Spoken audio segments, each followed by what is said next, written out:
Welcome to the BEASTwriter Family, where social media engagement is encouraged. I am your host, Ryan Sakamoto, and today we have the honor and privilege with me and my man, TD. You guys know who he is, Turron Davenport. He covers the Tennessee Titans as an NFL Nation reporter for, of course, ESPN. Started his grind working with the 49ers from July 2012 to 2014.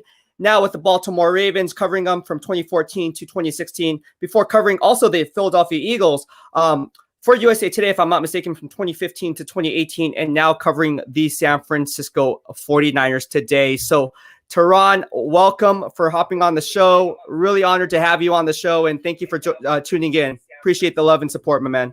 Yeah, no problem coming on, man. It's crazy. I haven't got this much love from the Bay in a while, so I'm definitely cherishing these opportunities to talk to my 408 family.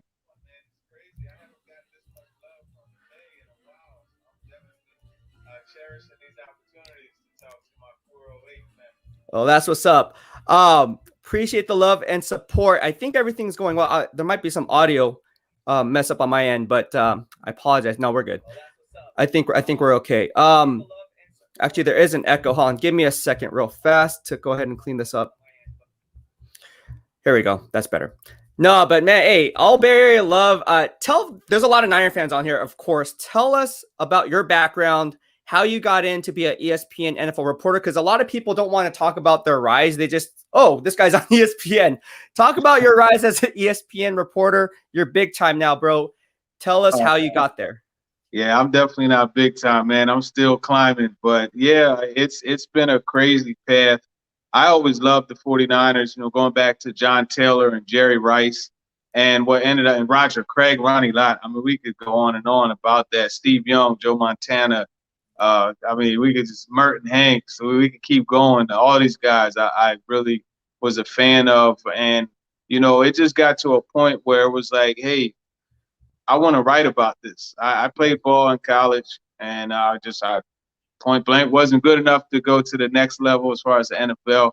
I got some looks in Arena League and Canadian League, Saskatchewan Rough Riders, the New Jersey Gladiators, and New York Dragons, but just wasn't meant to go there either. So I said, man, I want to still be involved with the game. So I taught myself how to do a website, how to build a website. I built one called Press Cover Sports, and I just was able to parlay my 49er faithful knowledge and into a website, and I had some other teammates that were writing about other teams, and it was Colin Kaepernick's first start against the Bears on that Thursday Night Football. I ended up, I did a breakdown, and I felt it was really thorough. Apparently, Kaepernick's agent at the time, they thought it was thorough. They sent it to him. He put it on his Facebook, and next thing you know, I'm getting offers.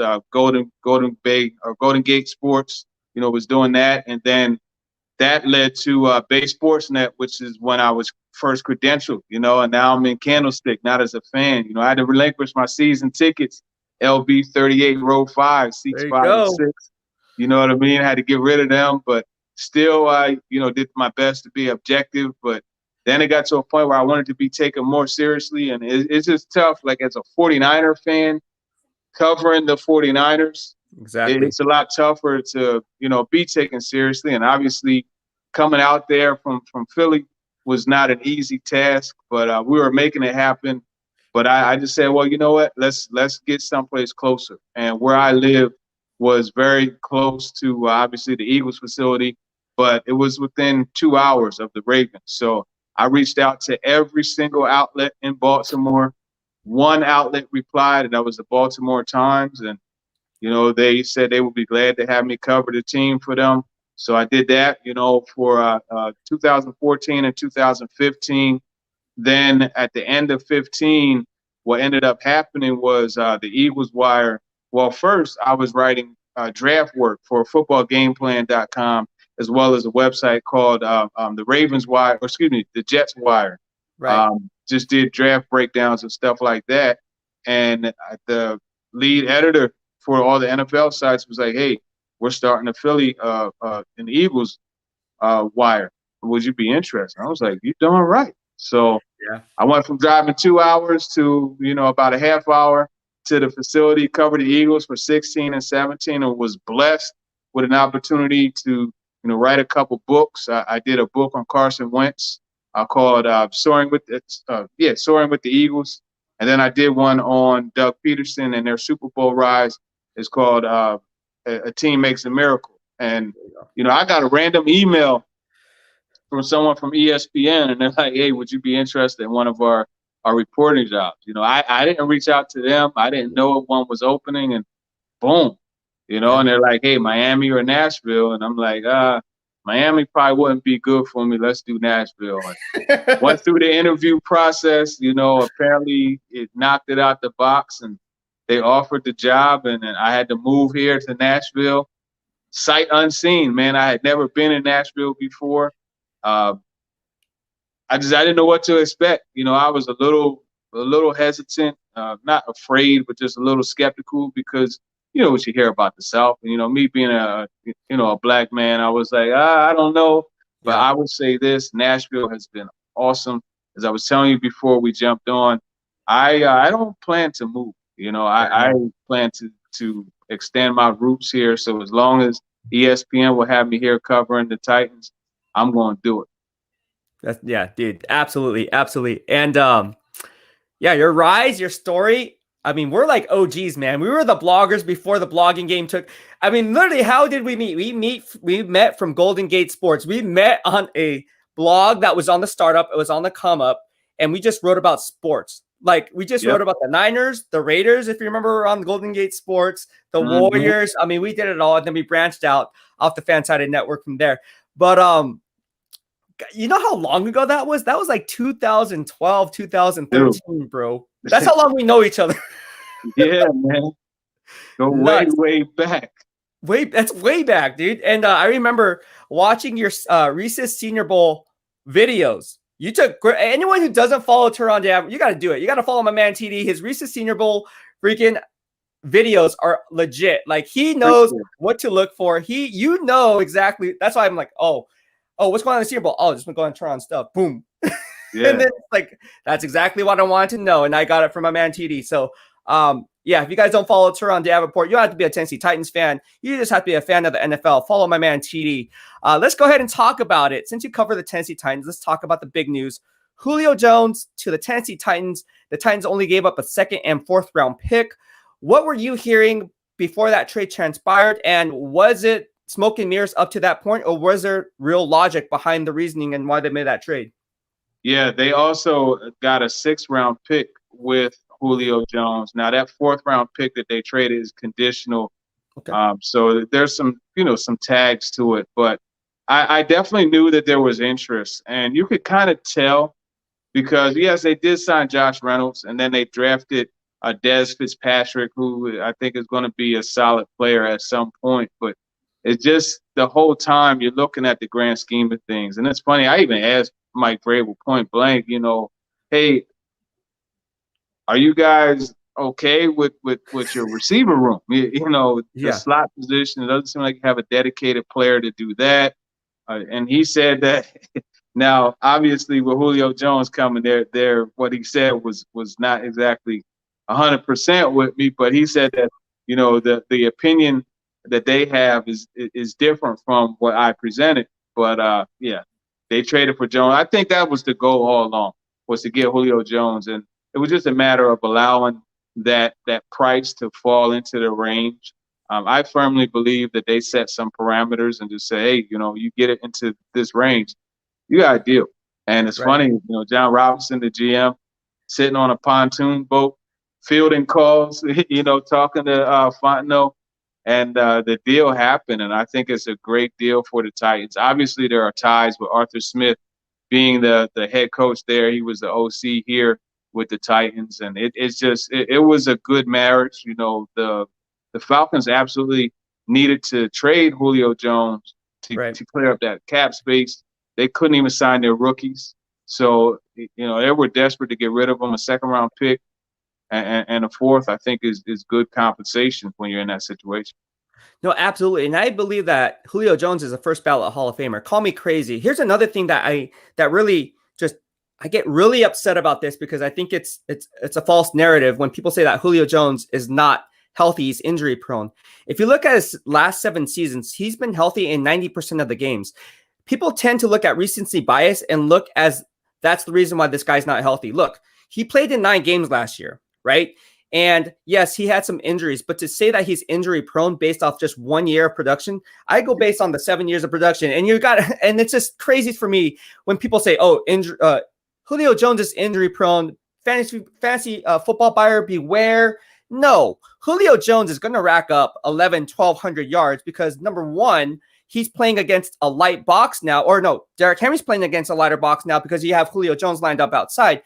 If I'm not mistaken, I ran the numbers, and I think you tweeted this out too, so I wanted to just make sure it's correct.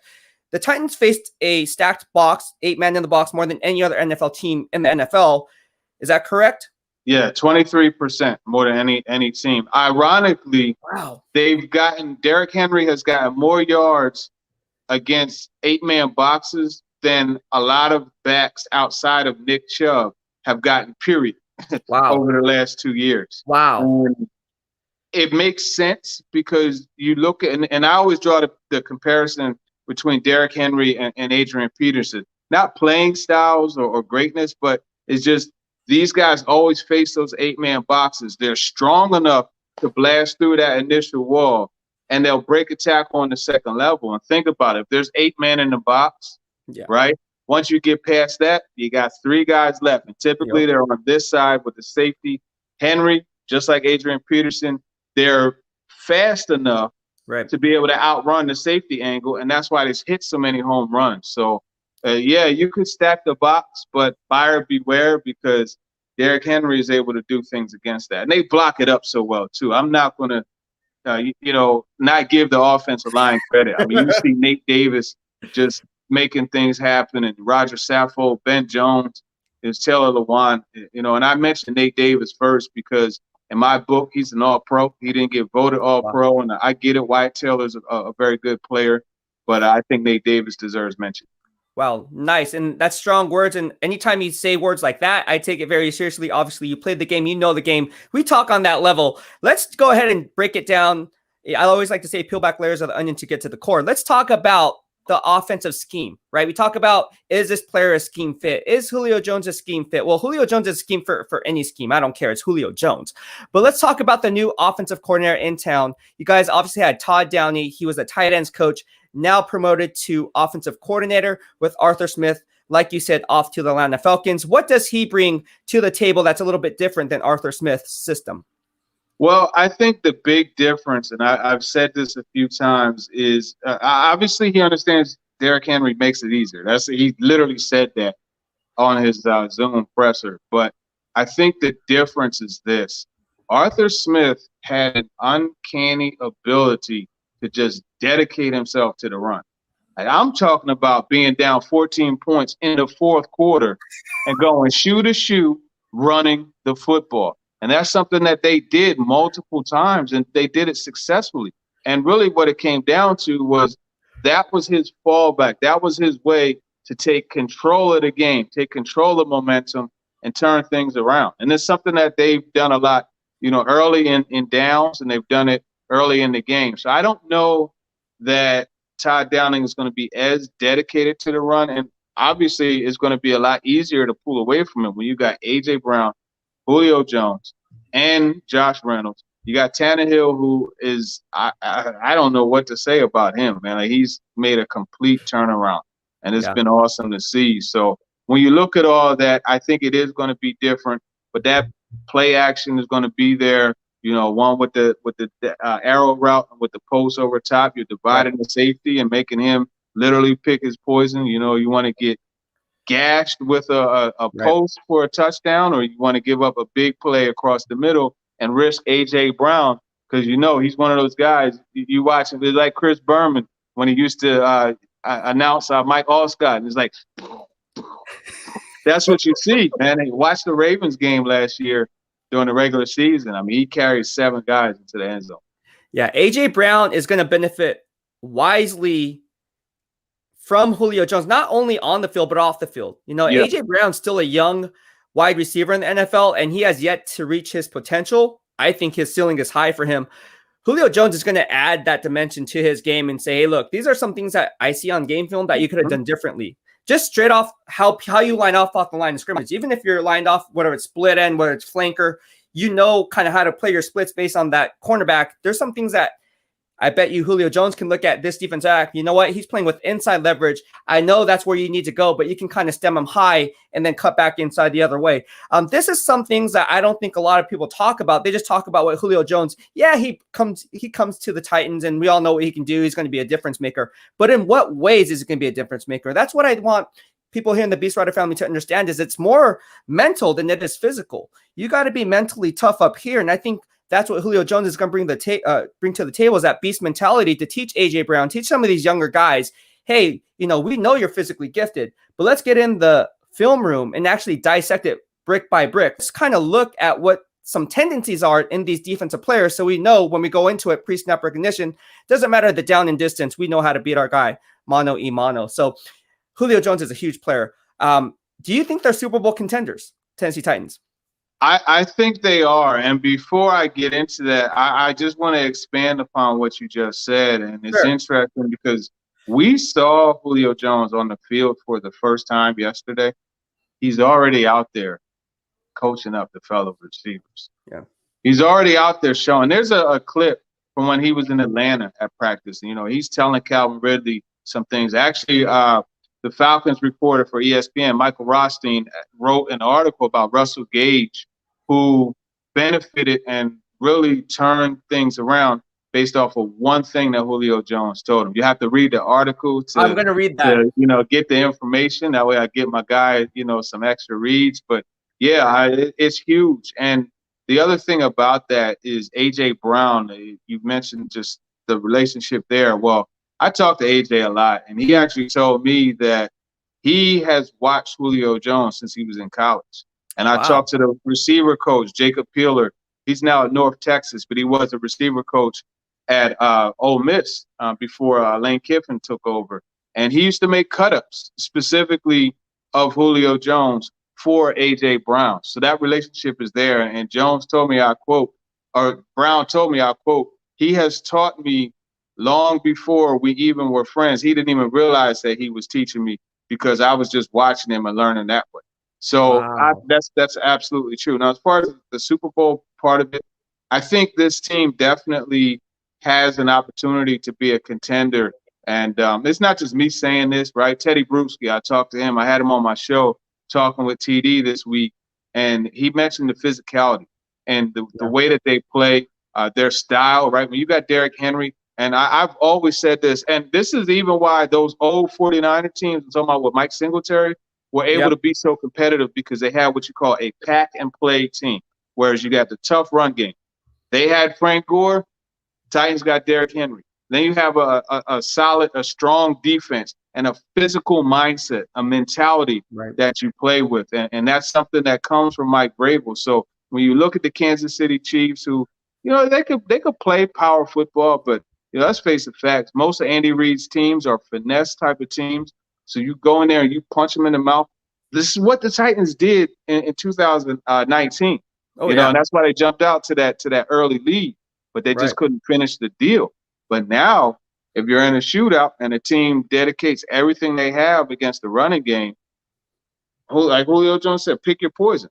Be my guest. And as receivers, if you're on the outside one-on-one and there's no safety help over top, your first thing is, you're disrespecting me and I'm going to make you pay. Yeah. And you literally take it personally. And I think that's going to be fun, seeing Julio Jones and A.J. Brown take these things personally. And then Josh Reynolds, I'm going to mention him as well, because Julio Jones and Brown, they're going to draw corner one and corner two. Right. Corner three against Josh Reynolds, I think in a lot of cases will favor the Titans. So that's something. The defense, though, I mean, it was atrocious last year. So there are some things that have to improve. They can't continue to give up 53 or so percent third down conversions. That's terrible. And they're going to do some things that Kevin Byard has spoken, and I talked to him privately about some things too, that it's all about challenging receivers and being more aggressive You give the free release, right? And if I'm on a receiver could come up the ball and get right into my move, there's no disruption of timing. You know, the quarterback, Jimmy Garoppolo, could just sit back and look, boom. But when you get in the face and challenge them, cause that chatter at the line of scrimmage, he's going to look here and see that, and he's coming right off going to his next read. Why is that important? Well, it gives your Bud Dupree's, your Danico Autry's, your Harold Landry's, Jeffrey Simmons, it gives them an extra tick to get to the quarterback. And this game is all about seconds, you know, so that's important. Red zone scoring percent. I mean, teams were getting inside of the 20-yard line, and they were scoring on around like 60% of the time. Ryan, I'm not talking about field goals, man. I'm talking about touchdowns. You know, 6 out of 10 times they get inside the 20, they're scoring a touchdown. It's hard to win that way. And that secondary gave up 36 touchdowns in the air, which was second to last. So that's why you saw it get revamped. And you got Caleb Farley, Elijah Molden coming in. Christian Fulton will be back for a second year. Jack Rabbit Jenkins, they signed him. So Amani Hooker is going to get the starting role because they got rid of Malcolm Butler, Adoree Jackson, and Kenny Vaccaro is no longer there. So that opens the door for Hooker, who had 4 interceptions last year. Great insight on. You literally just went down and did the breakthrough on all the player analysis on both sides of the football. You touched base on Jeffrey Simmons. In my grading system, Jeffrey Simmons is one of the most underrated defensive linemen in all the NFL. I mean, he was graded as a Pro Bowl player in my grading system. He plays in that 34 base defense, so he's not going to get the gaudy sack numbers. But can you talk about what Jeffrey Simmons brings to the table, especially with guys like Danico Autry coming in and manning the other side? Yeah, absolutely. And Jeffrey Simmons is one of my favorite guys to cover. And we kind of got off on a really good note. His press conference, you know, when because obviously there's history, there's some things that, you know, a bad decision that he made. And I really appreciated the way he showed his emotion. This man, this big man sitting there next to Miss Amy Adams Strunk, the team owner, he broke down into tears because he was so appreciative of the opportunity, you know, and I despise the way my company, you know, ESPN covered that draft, you know, and they just, it was more video of the incident than him doing his thing at Mississippi State. So I took it upon myself to go to him after his presser, you know, introduce myself, told him who I work for. And I just said, listen, man, I really apologize for the way we covered that. And from there, it just seemed like a relationship was just formed. That's awesome. You know, but in watching him play, I will say this, go back to 2019 and watch the Titans versus Colts, the second game. Everybody talks about, you know, that guard, Quentin Nelson, who is tremendous and is outright. But he was getting folded like a banquet chair by Jeffrey Simmons. And then later on in the season, you watch him go against Marshall Yanda, one of the best guards over the last 20 years. There's a reason why those 4th and 1s weren't converted. It was because he was forklifting Yanda into the backfield. So those are 2 examples. And it goes beyond just his ability to, you know, rush the passer and press the pocket, so to speak, collapse it. He's very strong against the run. You see him, you know, take on the center and just shed him and be there to, you know, to fill that gap. But one thing that goes tremendously underrated is how he's able to knock the ball down at the line of scrimmage. And we're going to get into a little bit. I always love watching coaches, right? And I remember, you know, going to 49ers stuff, you know, I would always watch Ed Donatel, you know, because I love the way he coaches. I love when I see coaches take detail from practice and it transfers to games. I'm going to give you an example with Ed Donatel. And this was against the Texans. Matt Schaub, it was the pick 6 by Tremaine Brock, right? And that set the record for most pick 6s. Well, I watched them in practice literally go over that route combo over and over and over again. And initially, Brock and Reed, they weren't able to get on the same page and communicate who's going to take under, who's going to take over. Donatel drilled it into him, and he picked it off, and we know what happened. It was a pick 6. So I always look at that stuff. But like in this case, Jeffrey Simmons getting back on track. Terrell Williams is the D-line coach, and he's worked with a lot of guys. And one of the things that he does during individual period in practice, he takes a kickball right? And he'll raise his hand like this. Each guy goes through the individual rep. He'll raise his hand like this. As soon as he raises his hand, you have to match hands, right? So it teaches you mentally. It develops that muscle memory and that mental memory. Okay, quarterback's hands go up, mine go up, right? And so he'll do that for a couple reps. And then the next phase is he'll raise and he'll throw the kickball, and you got to jump up and knock it down. And you see Jeffrey Simmons, you watch the Jaguars game, you watch the Texans game, he had key pass deflections at the line of scrimmage that I'm talking about, like, finish the game. You know, against the Jaguars, it was a tip pass he made. Christian Fulton, I believe it was, picked it off, and that sealed the deal. And then you have against the Texans, you know, they're trying to convert a 2-point conversion. Deshaun Watson is dancing around, and he finds what he thought was a passing lane, lifts his hand up, Simmons matches hands, he tips it, Jayon Brown picks it off. That 2-point conversion is no good, and that had a big factor in winning the game. So for me, when I watch Simmons, I look at these things, but also I watch, there's certain things. Like I love Chris Jones. I love Fletcher Cox, excuse me. I love Jeffrey Simmons, Javon Hargraves as well. Different interior guys that will haul tail to the ball. I saw Fletcher Cox track down Antonio Brown on a wide receiver screen. Yeah. You see what I'm saying? And it's just like these guys that do that stuff, there's hustle, there's motor. You know, when people talk about high motor, that's what they're talking about. And Jeffrey Simmons is always busting his behind to get to the football. And it's just fun to watch because I know you see how big he is, you know what I mean? And it's just great watching. Now, as far as Nico Autry, I'll say this, and you mix in Bud Dupree, one of the things that I'm looking forward to, and I asked him about it yesterday, and he kind of downplayed it, but it's going to be big for them, the stunts and the twists up front, right? And you look at Bud Dupree and what he did with the Steelers. You got Cam Hayward and Stephon Tuitt. I'll tell you this. I remember preseason, actually going back 2019 again, preseason, Stephon Tuitt and Hayward were giving Roger Saffold so much work to the point where I was like, they paid this guy a lot of money for what?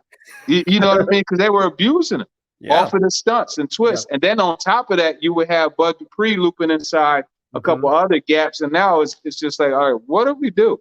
And that's something I think you're going to see with the Titans with Autry and Simmons and Dupree and combo with that. And Dupree, you know, that dude has those hands. It's funny. I call his style of hands Wreck-It Ralph hands. You know what I mean? Because when he puts hands on somebody, like it really blows stuff up. You know, you literally see, like you could see life going out of offensive linemen sometimes when he hits them. That's how Levi Onwuzurike is. You know, the rookie out of Washington that the Lions got, man. And that's where it hit my head, like, hey, that's Wreck-It Ralph. You know what I mean? Yeah. That's what Dupree has. Yeah, Dupree's a beast. And that, again, we talked about before hopping on the show, like in my grading system, he was graded as a first-team All-Pro back in 2019. 2019. And then in 2020, he graded at 7.9, which is extremely high. Another first-team All-Pro. So he graded higher than he did before 2019, before his injury. You talk about getting hands up. Bud Dupree does that better than any other player, defensive front seven that I have graded. Here's some stats for you, and people want to know a little bit about my grading system. I'm just going to go ahead and tell you a little bit what I saw in 2019, all right, and why he was so good. Bud Dupree only had 11 missed tackles versus the run in 2019, which is very good for a defensive front seven player. He had 3 penalties versus a run. That was week 13, week 14, week 15. Both of those were offsides or neutral zone infractions, so that's pretty damn good for where he stands. The kicker here is he's very underrated in pass coverage. He was only targeted 4 times, only 2 of those going for completions. This is the thing that I like about his game, and I bring about it right here. In 2019, he only had 2 pass breakups, right? In 2019. In 2020, in less games, in 10.5 games, you know, the games that he played in before getting injured in that Baltimore Ravens game, he had 7 pass breakups before getting injured in my grading system. I mean, 7 pass breakups was ranked second on the team in my grading system, only behind Joe Hayden. And he only played in 10.5 games. So if you put that into perspective, exactly what are you getting from Bud Dupree? You're getting a guy who's not only good at making plays on the football, but also being a stout run defender, right? We know what he does with his tackle wins. We know he can get to the the quarterback, excuse me, he had 22 quarterback pressures, all right, in 2020.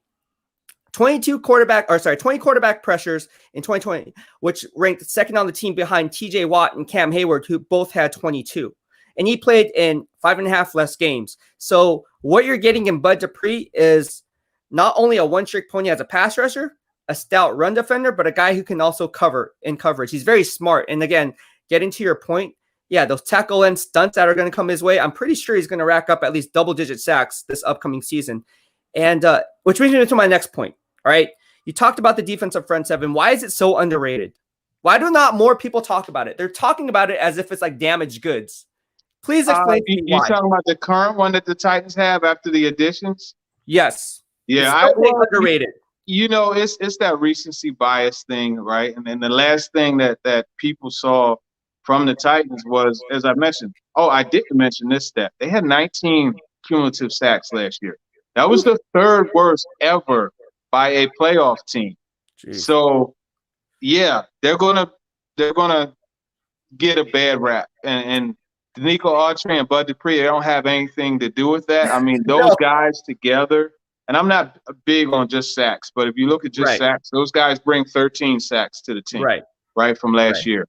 But I think more importantly, you're getting guys that can impact the quarterback. And you ask defensive coordinators, they'll tell you that they'll take an impact the quarterback more than a sack, because if you're able to get there, right, and force a bad show, excuse me, I'm reading some of my guests on the show. If you're able to get there and force a bad throw, that could be an interception. If you're able to get there and poke the ball out, that's a turnover, right? So these are the things that are more impactful than sacks. But yeah, I mean, sacks are definitely the sexy stat. That's what a lot of people look at. But those guys do a lot more than that. And to your point about Dupree, because so many times, and I hate the narrative where they say, hey, he's only good with TJ Watt. I'm not going to make that case. And he really hates when you say that too. Somebody had asked him about that on Zoom, you know, and he said it, watch the tape. Like, you'll see me whipping my man in front of me, regardless of whether it's one man or two man. So I think, you know, you look at what he brings to the table. And the other thing is a mindset. Yeah. It's really a mindset. And he's, you know, what we call hashtag that dog. Like, that guy will go out there and make plays, and he plays defense with bad intentions. Like, it's a violent style of play. And that's what this team needs. So I think that's why it's underrated. I mean, they simply weren't good last year. And, you know, you look at these moves. Bud Dupree wasn't the top pass rusher available, but I think he was probably one of the most complete ones. Carl Lawson was a guy I really thought this team would sign. But, you know, they got Dupree, and I think Dupree, he fits the culture. And another thing, it goes back to a couple of years ago.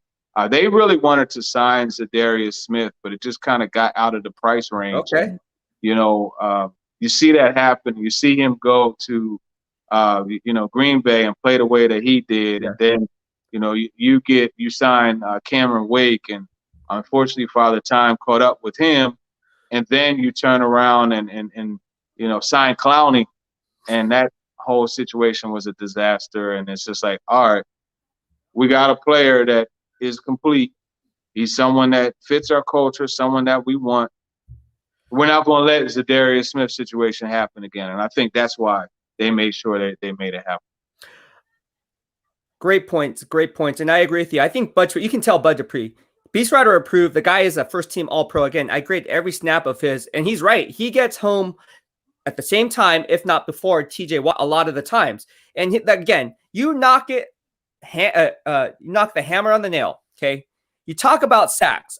It's not necessarily I don't like sacks. I love sacks, obviously, but I think it's an overhyped evaluation of how you grade a player, because for me, in my grading system, I grade quarterback pressures just as well as I grade sacks. So if the quarterback pressure results in a loss of down or a negative play for the offense, that's just as good as getting a TFL or a quarterback sack. So Bud Dupree, again, ranked second on the team, and he played in 5.5 less games.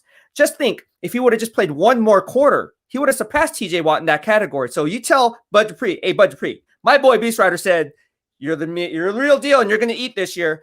So I know he has a lot of haters, but I am not for sure one of them. I am one of his biggest supporters. 10-0 with him, and you saw what happened without him. Oh, there you go. The proof is in the pudding. The numbers do not lie. Waruna Pereira, my man from the BEASTwriter family, says, do you think Tannehill is underrated, and will Julio Jones make this team a Super Bowl contender? Yeah, we touched on Jones making this team a contender. I think they match up well with everybody in the AFC. I mentioned the physicality against the Chiefs. I think when you look at the physicality against the Bills, that also is something. Just their ability to run the football. Now, I think right now the Bills have the better defense, but that can be shifted, At the same time, you got two quarterbacks that just know how to make it happen. I think the offense is kind of balanced out, although the Titans did thrash the Bills when they played. They did. Moving on to the Ravens, the Ravens beat the Titans in the playoffs, but I think losing guys like Yannick Ngakoue, I think that definitely will hurt the Ravens somewhat. Losing Matt Judon, those are tough losses. So I think the Titans have the advantage over them. Right. Cleveland is a team that's a really interesting because they could run the football right with the Titans. They have some really good defensive guys coming in.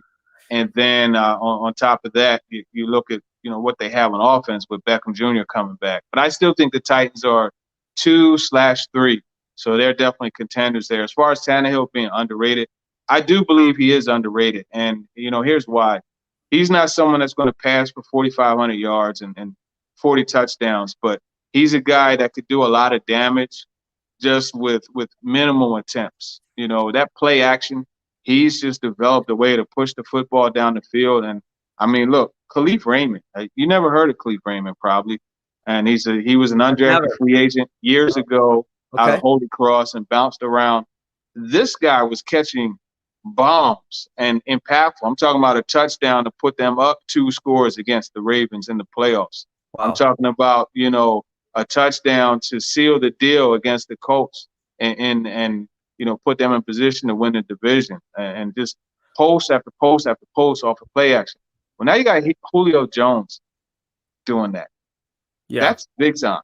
You got A.J. Brown. And the thing about Tannehill that they really love, just in talking to the receivers, he doesn't see numbers on the jersey. He just sees the jersey and he's throwing to the open man. So even if you're running a backside route, you better run it hard because you may get the football because he sees those things. So I think Tannehill is underrated. He does have the ability to check into and out of plays, that freedom to do it, and he's done that, and you see these plays be successful. So he's an underrated quarterback. Fantasy football-wise, well, no, because fantasy football-wise, he actually is pretty good, according to some of the numbers I've had thrown at me. But just high volume numbers, he doesn't produce them, and that's what people look at. Yeah. And people tend to forget Ryan Tannehill was a former wide receiver at Texas A&M. So he can run the play action pass. He can run the naked bootlegs. He has the agility. The guy is extremely fast, even for a wide receiver. The guy's fast. Like the guy is really fast. So I think he's underrated, right? Yeah. He can scoop. Yeah. He keep the defense honest. You play man defense, you're back to the line of scrimmage, and if everything's covered and, he gets flushed out of the pocket, that guy gets going, he's going to get you a good 10, 15 yards before things start messing up, All right, we have a question for you from Mr. Tine from Romania. See, we have fans all over the world. He's from Romania. He says, my question for Turron is, does he think Biard and Luan will play against at the level of their contracts? Excellent question. Well, I talked to Kevin Byard a lot. And he has a goal of getting back on track. Now, last year was tough. He's a center fielder. He's one of those guys where you like to just let him roam, sideline to sideline. Of course, come down in the box and make plays every once in a while. But I don't think he's the guy that you want playing in the box all the time. And he played a lot in the box last year. Now, I have seen him drop down and cover tight ends before, and he's done that successfully. Actually, he and Eric Ebron have kind of like a budding rivalry, and they go against each other and definitely get it in. I think the level of the contract, I don't know that he'll play to that. That deal that he signed at the time was the biggest deal for a safety in the history of the league. So that's saying a lot and putting a lot on the guy. But I think Byard will be solid. As far as LeJuan is concerned, look, tackles make money, man. Left tackles make money. So I think he is actually able to play to that ability. His contract is not astronomical as far as like ranking, as far as the top at the position. At the time, it was the top at the position. We're talking about 2018. Right. I think I don't know what he gets off the top of my head. I think it's like, what, 14 million APY maybe? Or is it a lot more than that? Something along those lines. Something like that, yeah. Great insight from Turron Davenport. TD, go follow him on Twitter. Turron Davenport, ESPN. You are killing it, my man. So I think we answered this question already, but strength and weaknesses of the Titans after getting Julio Jones. Yeah, I think the strength is obviously your play action. Deep passing game goes up. Your level of physicality is raised because, you got a guy 225, 230. Julio Jones is a big man. He's a big man. A.J. Brown's already a big man. So now it allows you to have physicality in the passing game too. So it's like, as a DB, okay, you know what? I got away from tackling Derrick Henry on this down. But shoot, here comes this horse, and I got to tackle him running a slant. And he has the potential to run through my face and make me look bad. And those are the things that, end up happening. And I think that makes him better. Now, weakness is this. I think Ryan Tannehill has to fight that urge. Because when you have someone like Julio Jones, you got to fight that urge to force him to football. And he's someone that's open even when he's covered. So you're going to want to do that, but you got to fight that. So I think that would be a weakness. And then just, how is he going to not behave, but how is he going to respond when they're losing and he only got 2 targets? He's a competitor. From watching the 49ers, T.O. used to go, and I'm not saying he's that level, but if they were losing and T.O. wasn't getting targets, so it's like, winning will mask that, but losing will bring it out. So I think that I'm not going to say it's a weakness. That's the potential to be a weakness. I think, although it is a weakness, I think every good wide receiver has to have that mentality, because when the ball is in your hands, you think you can be the game changer, the difference maker, and ultimately winning or losing that football game. So if I was a coach or if I was a scout looking at this, I would look that more as a plus. Now, how you handle that and how you react to that, that's a different story. But I think the mentality you have to have is, I want 10 to 15 targets a game, because I know out of those 10 and 15 targets, I'll win at least 10 to 12 times of those targets if the ball is put on in the right place, and we will help this team win. If I don't get the ball, if I'm not even incorporating the offense, then why the heck did you trade for me? That's where it's going to be a dynamic where it's kind of like, okay, bro, you're coming into our situation, not the other way around. And then the veterans will kind of look at that and be like, hey, I thought you were a team player. And then how is A.J. Brown going to look at that? So it's a domino effect. Yeah, and I think that's going to be something, and it was definitely the reaction. The reaction is what I was saying, not that mindset. I'll tell you a story about that, why I think that's so positive. But I think that's going to be something that they're not going to have to deal with. Because I asked Julio specifically, how are you going to handle this? And he actually said that he's not a stat guy. He's never been a stat guy. He's a team player.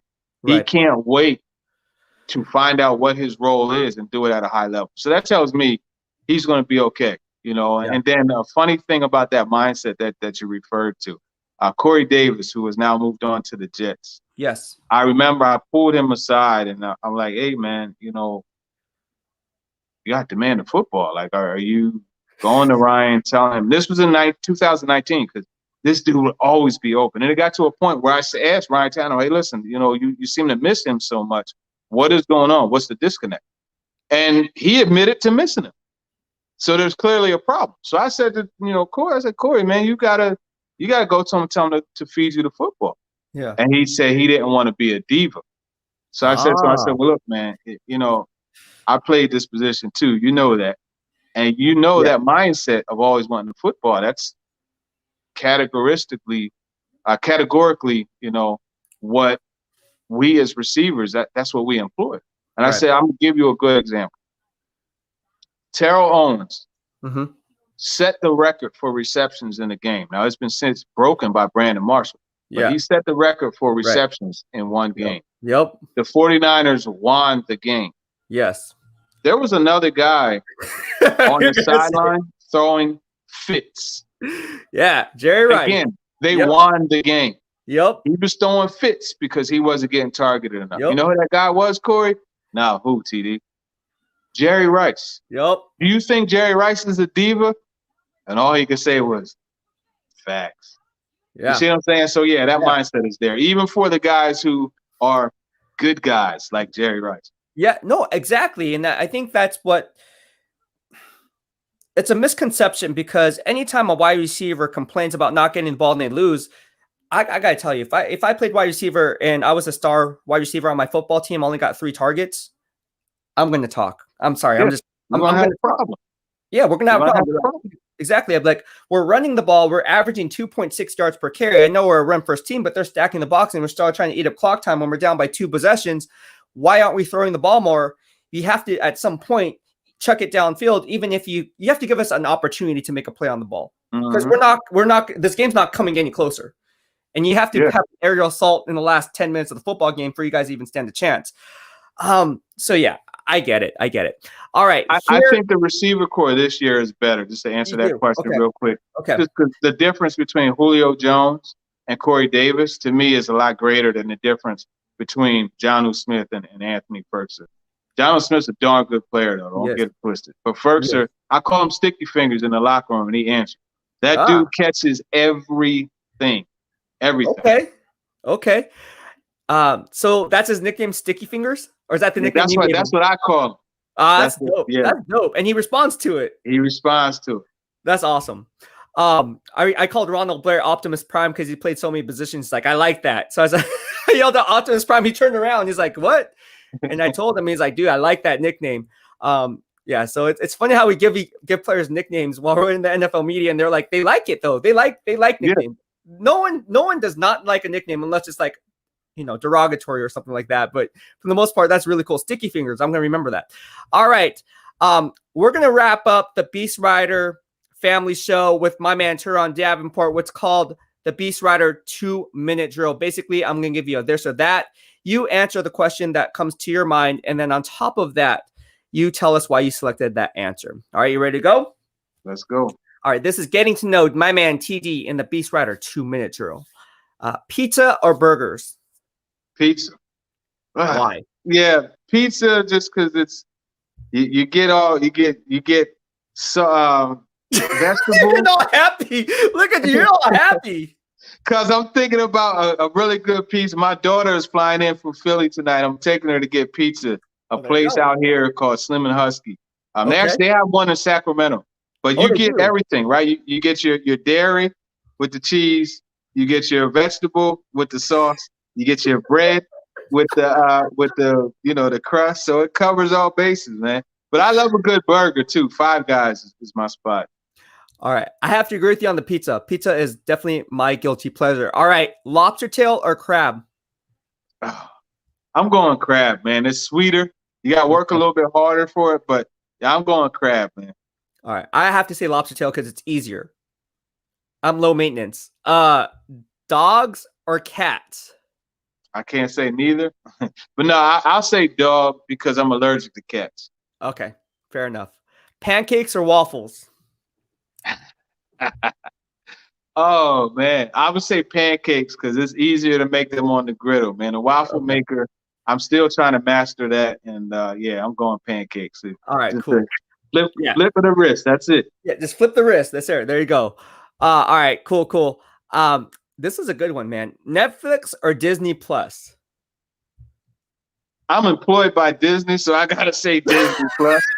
But I'll add a touch to it, and I'll say because of the Mandalorian, Disney Plus. I love that show. Mandalorian is awesome. Also, are you a Mighty Ducks fan? I am not. Oh man. Okay, you're a basketball fan? There's one called The Big Shot. It's on Disney Plus. It's really good. That's what I'm watching right now. I have to check it out. Actually, I think there's a new episode today. It comes out every Friday, so catch up on that one.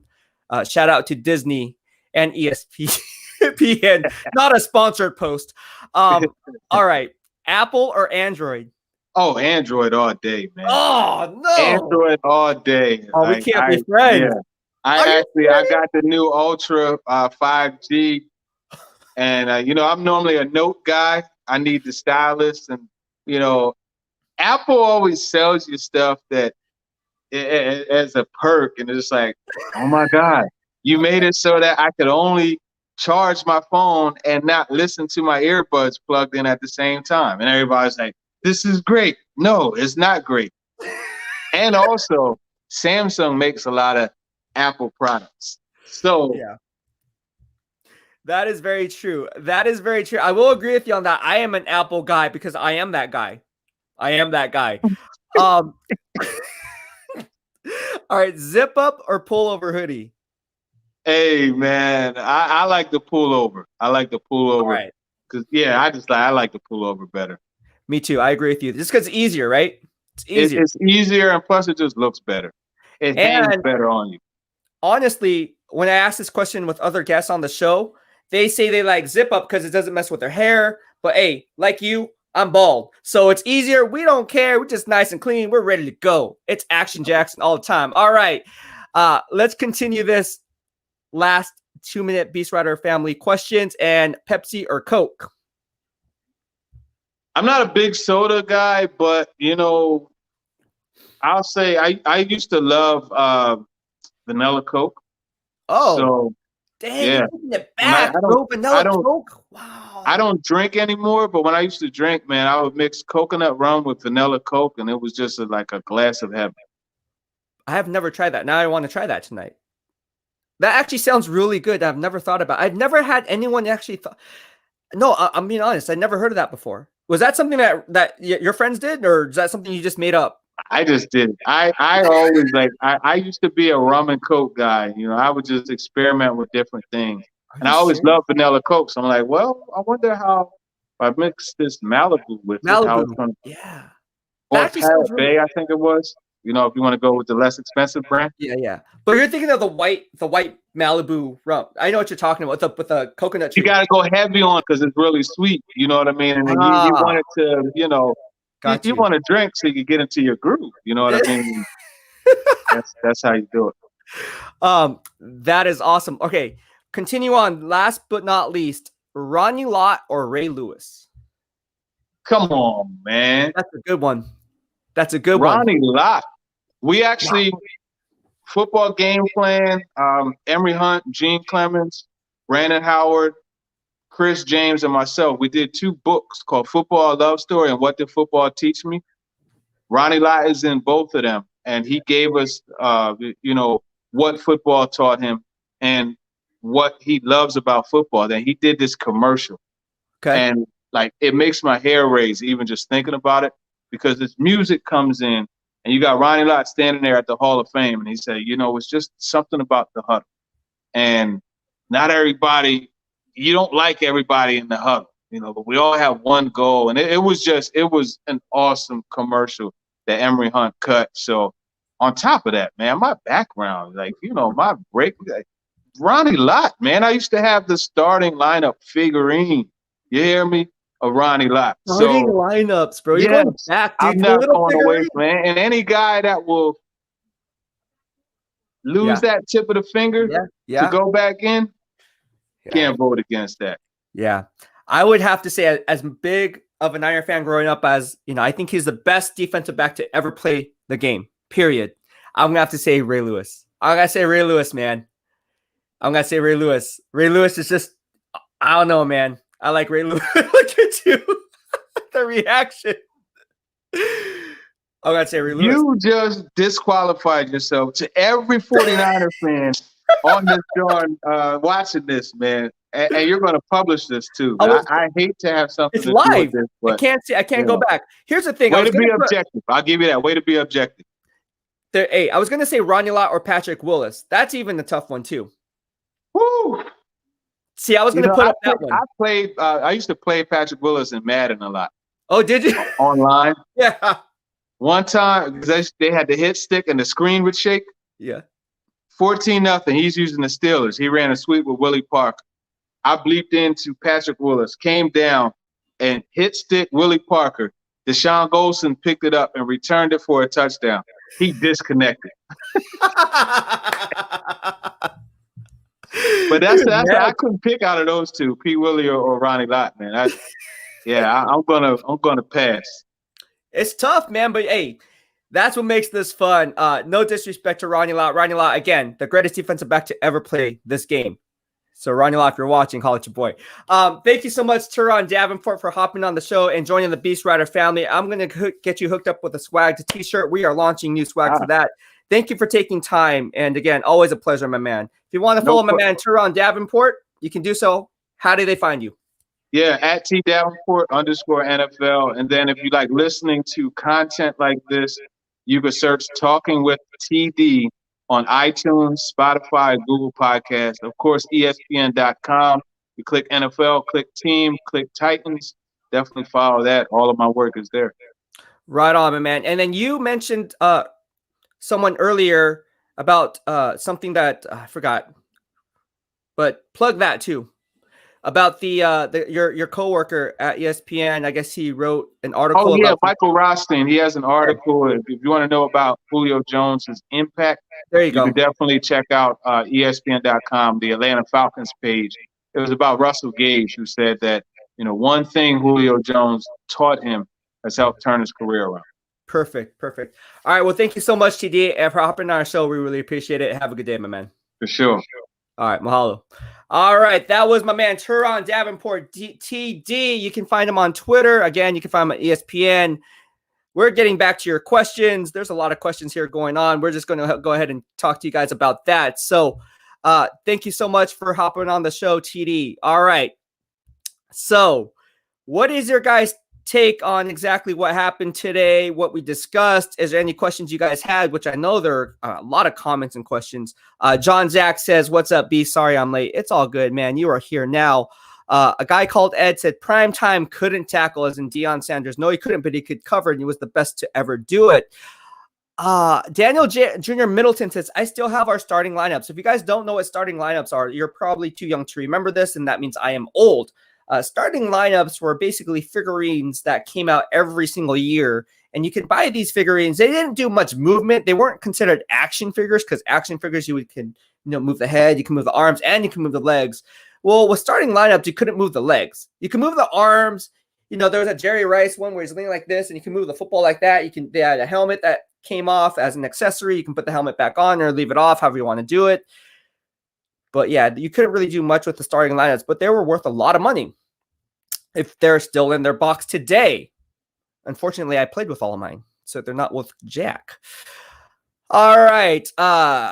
Gavin Upright Cartwright says, can we get Turron back every week? We will try, and we will also try to get on more guest speakers just like Turron here on the BEASTwriter family. Fornes Ultra Report says, what's up, Beast? Today, the San Francisco 49ers have signed Sunil Kalamiti and Wave offensive lineman Justin School. Your thoughts? I don't have any thoughts about it. They're just in the bind right now, and what's done is done. Justin School obviously had a torn ACL. He's out for the year. He was damaged goods anyway, so they said, you know what? He's not going to be played. Let's get him off the roster. Let's just bring in a new guy. And that's exactly what they did. Tommy Huxley says, stuffed crust or no stuffed crust? Ooh. Tommy, good question, my man. Tommy from the BEASTwriter family. I like stuffed crust pizza from, I know it sounds kind of weird, but I like stuffed crust pizza from Pizza Hut. I don't know why. You know they had the little finger ones, that stuffed crust pizza with the fingers on the outside of the crust of the bread, kind of like breadsticks, and you just pull it off. They look like toes. I know it sounds gross, but they kind of look like toes. And those were really good. But other than that, I would say no stuffed crust. A guy called Ed says stuffed crust for sure. More cheese. Yes. My man, I'm in the dream. You guys know him. I'm in the dream. If you want to hop on the show, please do so. He says, Beast, do you like the In-N-Out better or McDonald's? Funny you mentioned this. I had McDonald's yesterday. I bought a 20-piece chicken nugget. It had a medium-sized French fry, and I didn't feel well this morning. I don't know why I continue to go to McDonald's. Maybe because it brings back some childhood memories. I don't know. But I went there. I opted to go there instead of Popeyes because I had Popeyes 2 days earlier. But with that being said, I'm going to say I'm an In-N-Out guy. I am such an In-N-Out guy that people, when I pull up to the drive-thru, people already know my order that work there. I'm not kidding. I also have an In-N-Out account with In-N-Out. I'm not joking. This is 100% true. I go there so often that I have an account with In-N-Out. Like legit, I have a filed account at their headquarters. Like legit. I think that's fun. They always take care of me. And In-N-Out, if you're watching, call at your boy. I can go for a 4x4, extra toasted bun, well done fries, no salt on the patties, and also get some animal style things to go. Gosh, now you guys are making me hungry. Now you guys are making me hungry. Tommy Huxley says, a guy called Ed says In-N-Out. A guy called says, what was it, a BTS meal? Remember when cheeseburgers were 39 cents each? Oh, I remember when cheeseburgers were 39 cents each. I did not get the BTS meal, though. I still got to get that. My man, What's Up G, is the one that told me about it. I was so close to doing it, but I was like, nah, I'm just going to get the 20-piece chicken nuggets.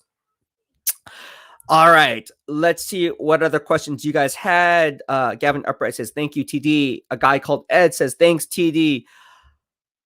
We got a lot of stuff going on here. Rob Banks from the Vikings fan base says, Ronnie over primetime. Wow, that's a good one. That is a good one, Rob Banks, Minnesota Vikings fan. Love your loyalty. Get more Vikings fans in here. We're going to have some Vikings writers in here, reporters in here, so stay tuned for that. That's coming up in the next week or so, I think. So stay tuned for that one. Getting back to your question, Rodney Lott or Deion Sanders? Well, Deion Sanders is my favorite San Francisco 49er of all time, my favorite defensive back of all time. Although I will say Rodney Lott was the best defensive back to ever play this game. All right. So there's a difference between who I think is the best to ever do it and who my favorite to ever do it was. And getting back to your question, if I was to start a franchise, I would take Rodney Lott over Deion Sanders any day of the week. In today's NFL, however, I would say I would go with Deion Sanders because the rules are dictated toward the offense. You need that shutdown cover corner to make life easier on the defense based on the rules today. So Deion Sanders would be, man, if Deion Sanders is on the field today, I mean, you're literally still wiping out half of the field, and you can play and dictate the coverage, play your pre-snaps and leverages according to how you see fit, rolling over to the other side. Deion Sanders just totally erased one half of the football field. It was ridiculous, and you could still do it today under these circumstances and under these rules. I'm in the Dream says, thanks for the follow back on Twitter, Ryan. You're welcome. I'm in the Dream. And if you want to hop on the show, we are going to be more than happy to have you on. Or if you're just a fan watching this, you guys can hop on the show. You guys want to know how to do that because you guys are probably wondering, what the heck, how do I hop on the show? You can do that right here. This is a call-in live stream. Just go ahead and put that new link in the web browser, and then you can hop on the show and talk to me about anything NFL related or fitness related. I don't care. Alejandro Malanche, my man, haven't talked to you in a while here in the BEASTwriter Family live stream. He says, when are you going to do another show with Grant? It's been a while. Yeah, it's been a while. They're still doing construction in the house. That is why I didn't do one yesterday, because every Wednesday, Thursday, they do live streams. They do construction here, and that's the time that, we're top on. So with that being said, I do plan on coming back at some point. John Zach says, I hope Dalvin stays healthy this year for fantasy football, as in Dalvin Cook. A guy called Ed says, I have a Vikings question. Was Dante Culpepper a product of Randy Moss? Interesting you point this out. If you guys watched NFL Network yesterday, I believe, it was yesterday, there was a Minnesota Vikings game. I think they were playing the Atlanta Falcons, and it was with Michael Vick at quarterback, and that historic run that he had on the Minnesota Vikings where he went for a touchdown scramble run. And in that game, they were saying Dante Culpepper threw so many interceptions, but he was hot and fired early on in his career. Early on in that drive. And people were saying, is it Randy Moss or is it Dante Culpepper who made one better than the other? I wouldn't say Dante Culpepper was a product of Randy Moss. I would just say Dante Culpepper had better surrounding talent, not just Randy Moss. Remember, he had Chris Carter all those years, and he also had Jake Reed all those years. He also had Robert Smith as his running back. So there were offensive weapons. Obviously, the offensive line with Todd Stussy and the likes of those guys were blocking for him up front. So it was a collective, a collective win for Dante Culpepper. Now, to say that Randy Moss was the reason why Dante Culpepper was successful, I would not say that. I think they both go hand in hand. Now, Randy Moss absolutely helped Dante Culpepper. Obviously, Randy Moss would help any quarterback playing behind center. Flores Ultimate Report says marinara sauce pasta or pesto sauce pasta. Say that 10 times fast. Marinara sauce pasta or pesto sauce pasta? I like pesto sauce pasta. I like that green sauce. Give me that green sauce. Peter Moa says, Beast, what is a good leg workout without weight machine? Without weight machine, a good leg workout would be squats. And you're not using a weight machine. That's just strictly your own body weight. So you can do that using your own body weight, or you can slap on a barbell and do it that way. It's not a machine. You're pushing your own weight plus the barbell. So it's not like you're using a Smith machine doing squats. That would be one. Also, you can do lunges. You could do what's called Bulgarian split squats, where you have one leg back, resting on, let's say, a bench, and then you just do a squat that way off of one leg, and they alternate sides. So that's called a Bulgarian split squat. You can do sumo squats with a kind of kettlebell. It's like, think of the word. With a kettlebell, you can do a lot of different things with that. So there's a lot of different things without using an actual leg press machine or a leg extension machine or a hamstring curl machine. There's different things that you can do to kind of build up those gains with strictly free weights. Rob Banks says, from the Minnesota Vikings fan base and here in the BEASTwriter family, I was at that game. So you were at that game that I was talking about when Michael Vick had that historic run where he just basically wiped out two defenders where they're colliding into themselves. That was something that was like, whoa, what just happened there? Tommy Huxley says, the best seasoning for burgers, salt, pepper, garlic powder, and I can't even say it, Worcestershire sauce. There you go. All right. There is a lot of stuff going on here. Here we go. Gavin Upright says, if you could create a wrestling faction out of the 49ers players, past or present, who would be in your faction and what would they be called? That is a funny question. I was a huge wrestling fan growing up. I watched the WCW and what was the WWF, and I liked Monday Night Nitro. Obviously, liked on Thursday nights. What was the Thursday night show called? I forgot. On WCW. There was Monday Night Nitro, and then there was one on Thursday night. There's also Monday Night Raw, which I watched. Those were the main ones on Monday night. And gosh, what was the Thursday night show on freaking WCW? If you guys can remember, it was on TNT. I forgot the name of it though. It wasn't Monday night. It was Monday Night Nitro, and there was another one on Thursday night. Anyways, getting back to your question, I would have George Kittle. Definitely. George Kittle would just go ham on everyone. I would have, gosh, who was some wrestlers that I would have on my squad?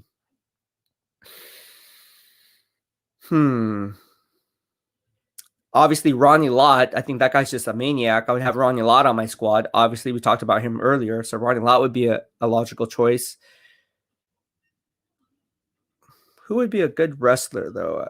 John Taylor. I'd have John Taylor because he can do he can do it all. He can skyrocket off the tightrope on top, the turnbuckle. He can do a lot of different things there. So I would have John Taylor in there because he'd do a multitude of different things. Yeah, it'd be fun.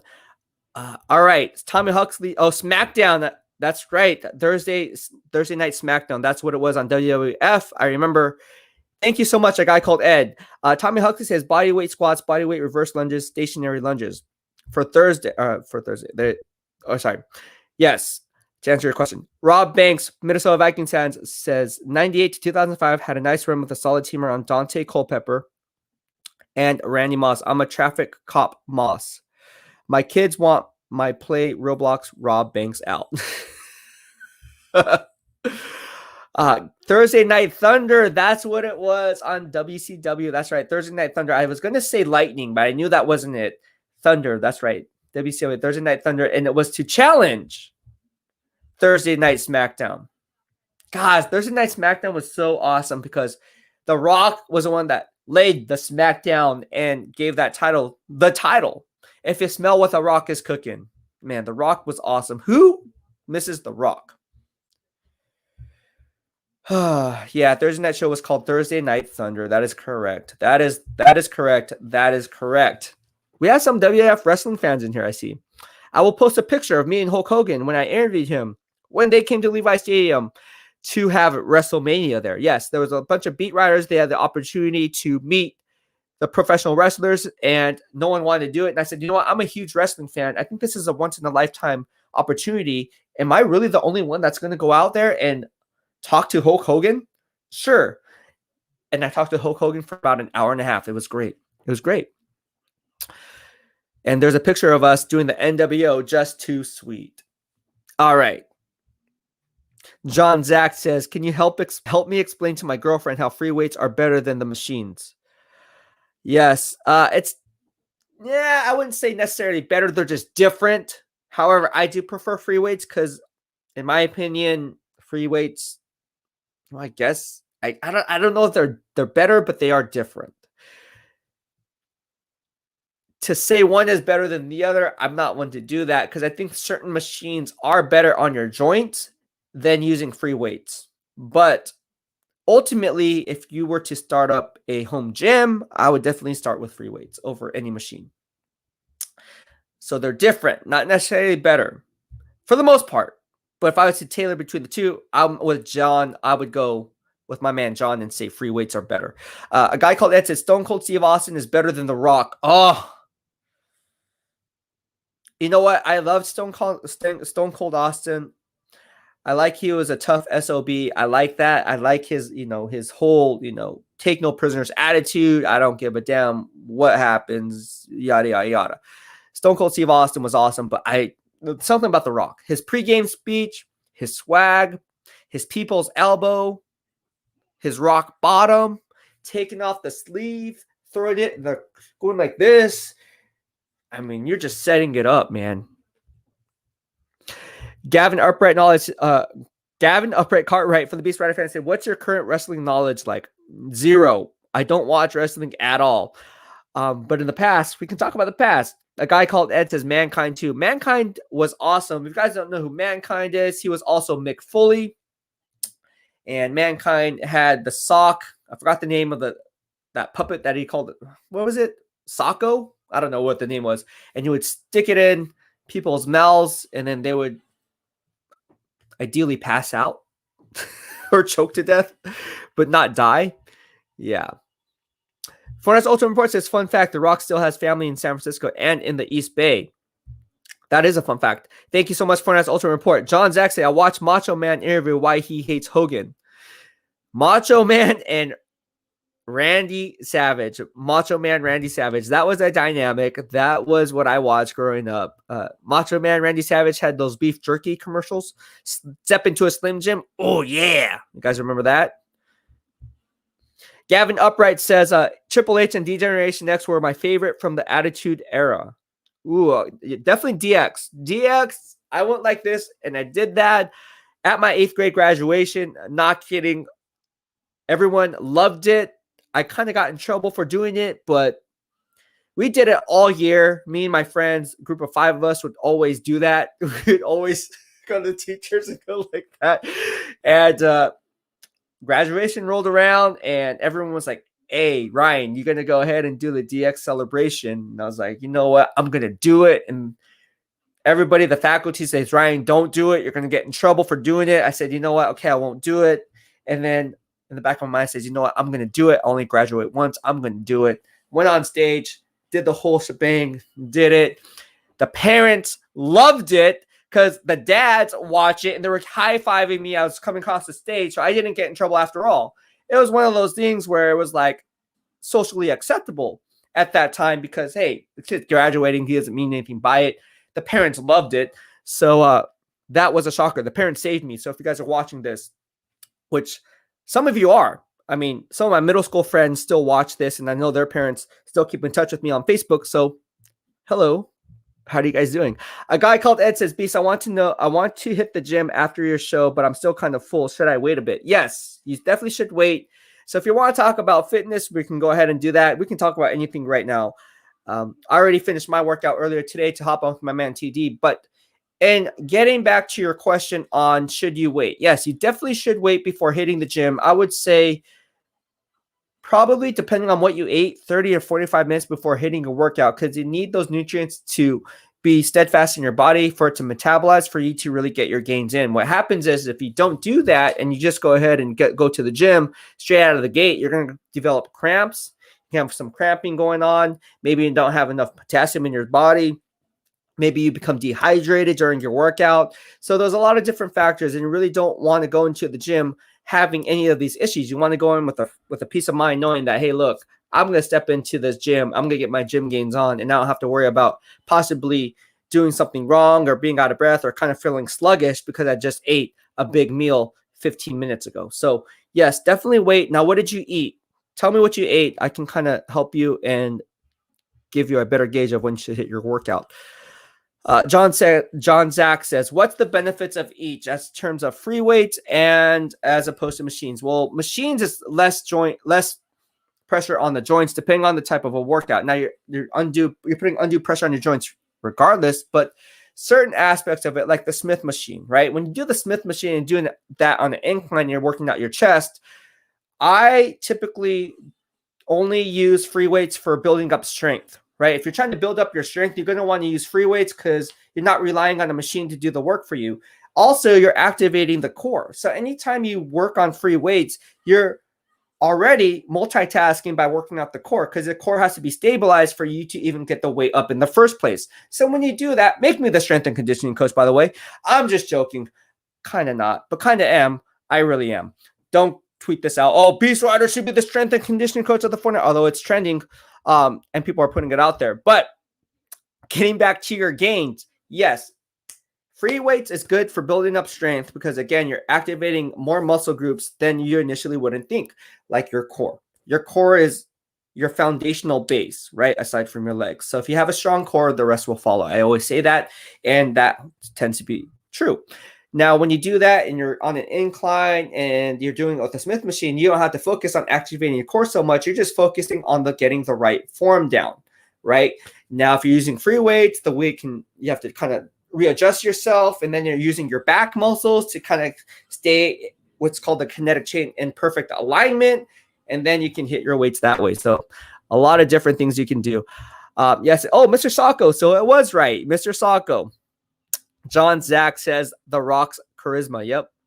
Gavin Upright said the people's elbow was only created to make the Undertaker laugh. Taker believed The Rock couldn't get a simple elbow drop over. The Undertaker was legit. I liked how he got up, how he rolled his eyes back. It was awesome. Peter Moore says, I remember from the BEASTwriter Family, I remember the Ultimate Warrior days. He was a beast. No one wanted any of him. The Ultimate Warrior was a beast. I mean, the face paint, basically the same persona that the Ultimate Warrior was. I would say that the Sting was for the WCW. Sting had the similar face paint going on. He had that Scorpion Deathlock. If you guys remember the Scorpion Deathlock, kind of like the Sharpshooter with Bret Hart, if I'm not mistaken. And then he also had, what did he have that thing where he that Sting Splash, or whatever you call it? Yeah, good times.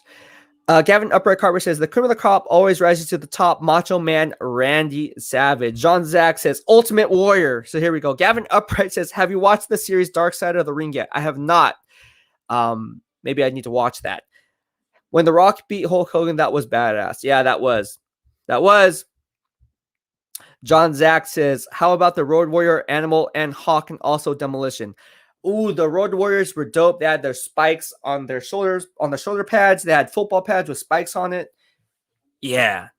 The Road Warriors were dope. Also, the Steiner brothers. Who remembers the Steiner brothers? Rick and Scott Steiner. They started their rise in the WAF, then made the switch to WCW. And then, obviously, we know that Scott Steiner joined the NWO, and he always kissed his biceps with Jeff Bagwell. You guys remember that? You guys didn't know I was a wrestling freak, did you? I love wrestling. Let's go back. Gavin Upright Carver says, dude, love Cactus Jack. Cactus Jack are much better personas than Mankind. That's right. Mankind, you had Mick Foley, and you had Cactus Jack. That was funny. Yeah, he was just basically, I think he was bipolar, right? He was all three different personas, and that was kind of the look that they were going for in the WAF, if I'm not mistaken. All right. Fortnite's Ultimate says, what would you recommend for a beginner when going to the gym? That's a loaded question because if you're a beginner it kind of depends on where you are physically in order for me to really gauge where you should go in terms of your fitness gains. Now, for starters, for any beginner, I want to see what your work capacity is like. I talked about this, about the strength and conditioning with the 49ers. Odds are players were getting injured because their work capacity wasn't on par with where they were in that phase of the program. So you really want to start off there. You want to start off, sit down with each individual person and say, look, what's your work capacity?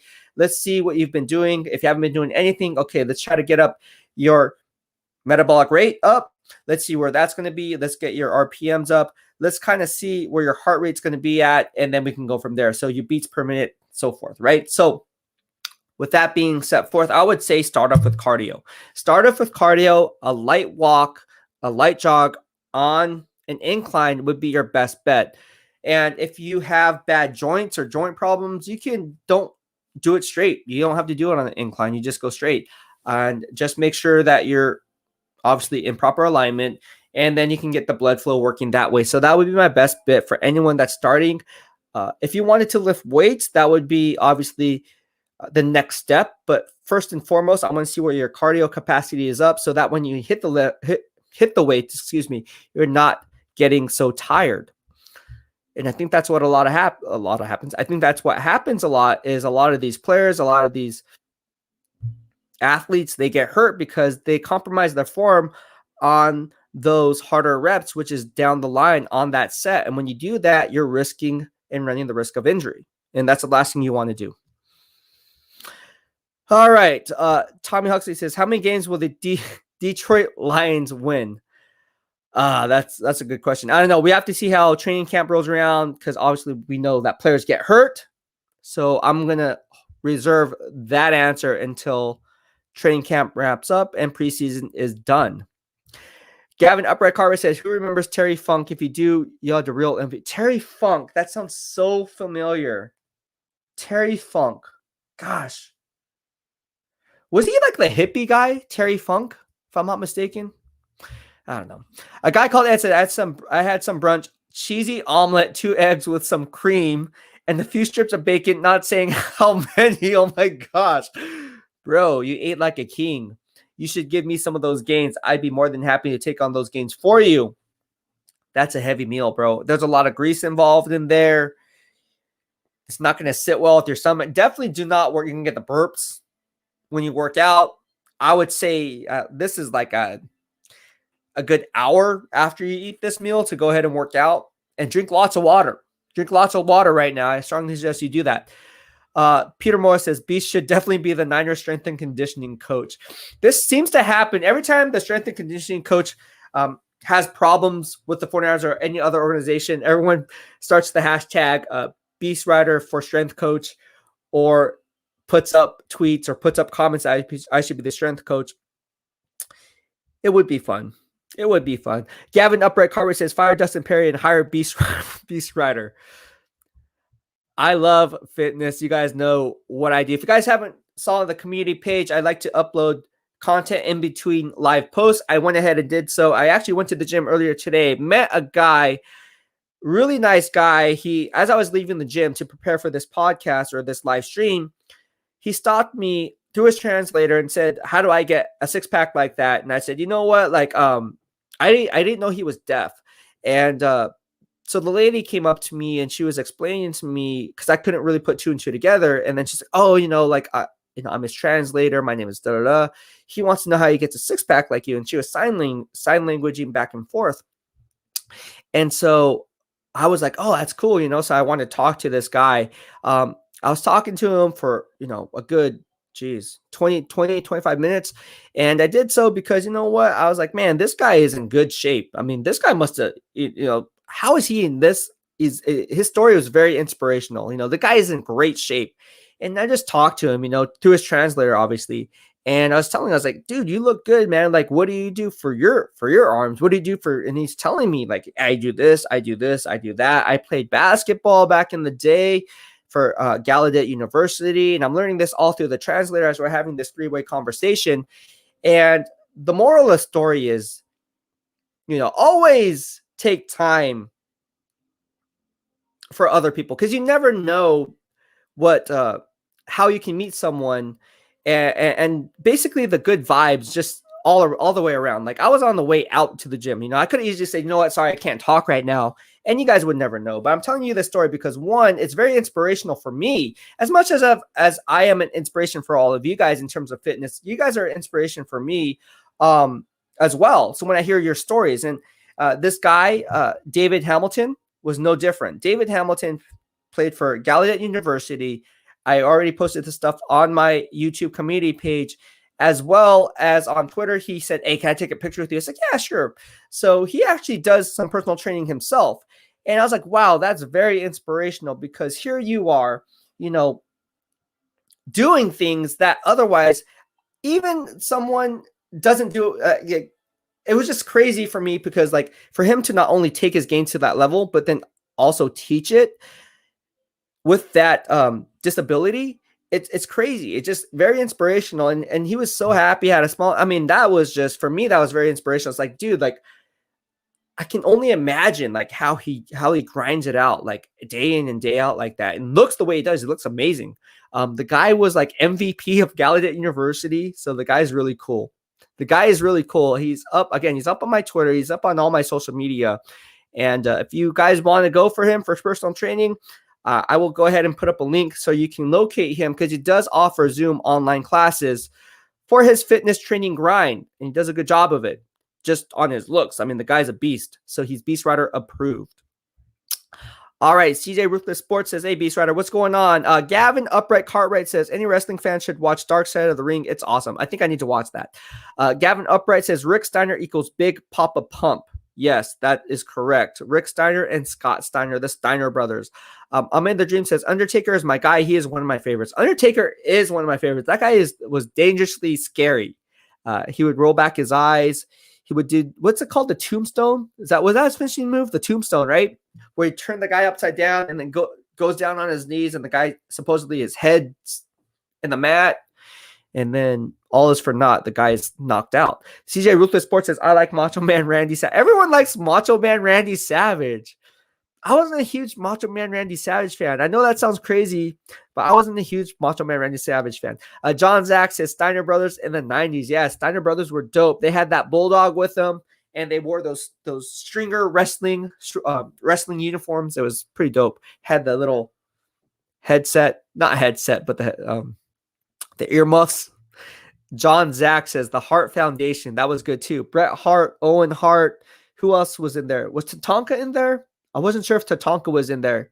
The British Bulldog was in there. Gosh, we are going all out. See, we're not talking about football right now. We're just talking about fitness and wrestling. How cool is that here in the BEASTwriter family? You guys didn't know that about me.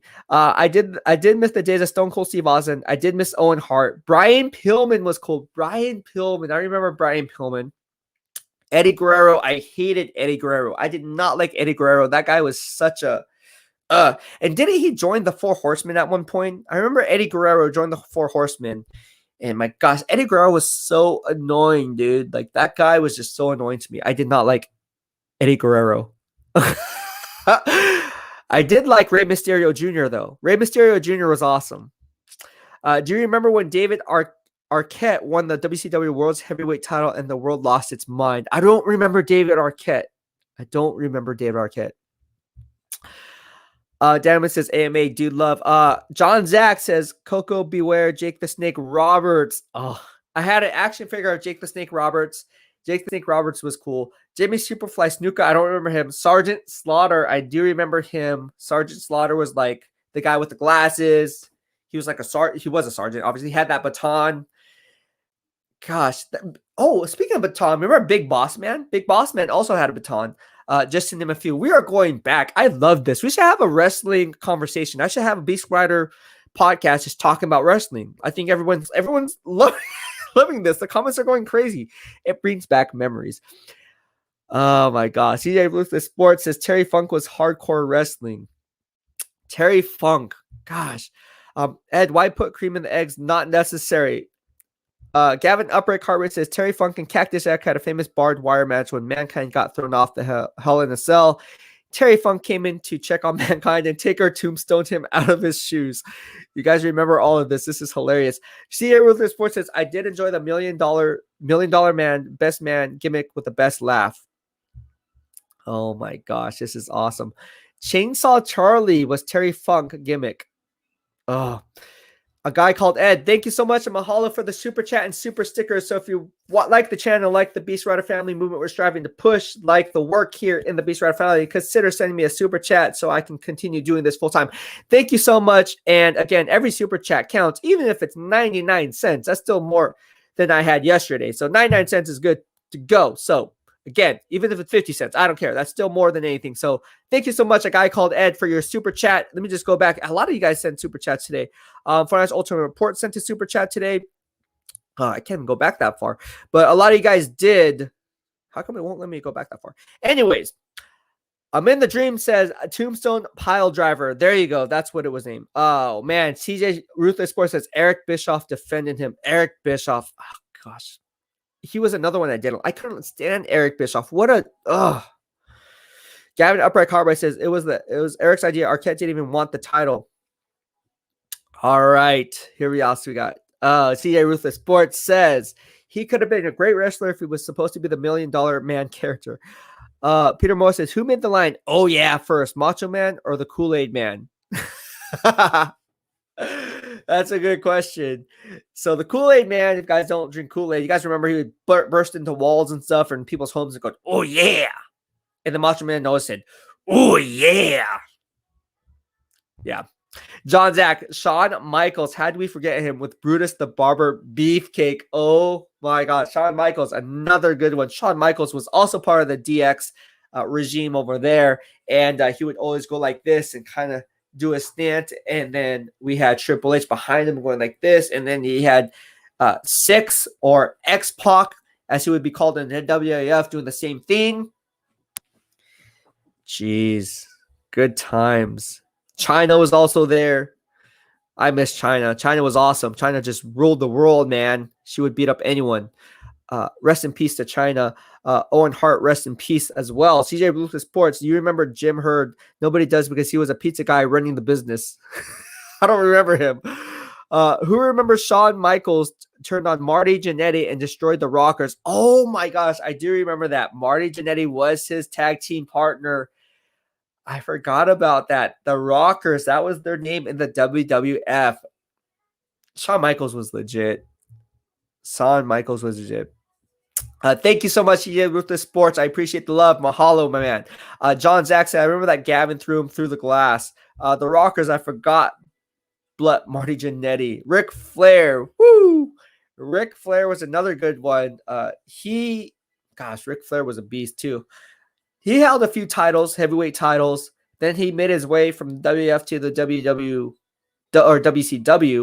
Or no, he was on the WCW and then WWF, right?